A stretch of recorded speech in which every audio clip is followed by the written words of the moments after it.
Disney has been going through the ringer recently with backlash after backlash ever since they have decided to embrace woke ideology, which has resulted in the company bleeding money and losing, failing, continuing to fall apart. And now it has gotten so bad that they got rid of Bob Chapek, the CEO, and they brought back Bob Iger, which I don't know why they think that that is going to be some sort of miraculous move, that is actually going to be some sort of redemption for the company, because Disney CEO Bob Iger has a long history of cozying up to China while bashing conservative efforts in the US.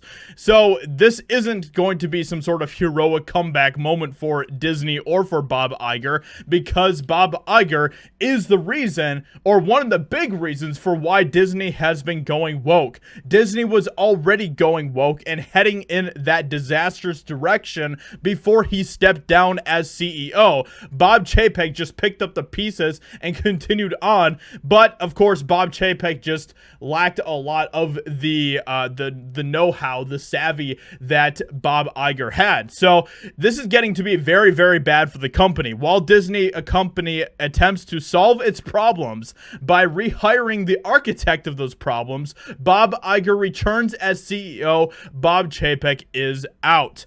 People are rejecting Disney. More and more people are rejecting the woke ideologies that Disney is pushing, because Disney knows that if they can affect the younger generations, if they can, warp their minds, then they can continue to strive to gain more power over society, which turns people into nothing more than consuming sheep.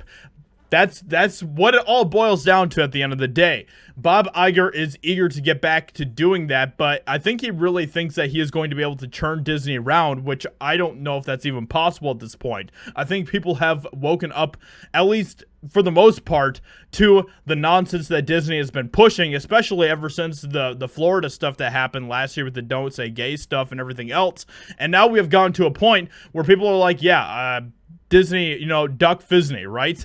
The press release added Iger, who spent more than 4 decades at the company, including 15 years as its CEO, has agreed to serve as Disney CEO for 2 years, with a mandate from the board to set the strategic direction for renewed growth and to work closely with the board in developing a successor to lead the company at the completion of his term. Iger succeeds Bob Chapek, who has stepped down from his position. This is not going to end well, okay? This isn't going to be some sort of return to form for Disney. Disney is going to continue to do what they've been doing. They're going to continue to push the woke crap. I mean, even just this week, they're going to be releasing this new film called Strange World that I did a video on that is receiving a lot of backlash already from people because of the extremely woke messages that film is pushing on young people. We'll see how that works out for you, Disney. I don't think it's going to work out that well. I think you guys are going to continue to suffer from the backlash that you all deserve. With that being said, let me know what you think about this in the comments below. What do you think about this news of Bob Chapek being out at Disney and Bob Iger returning? Hope you guys enjoyed, and I'll talk to you all in another video very soon.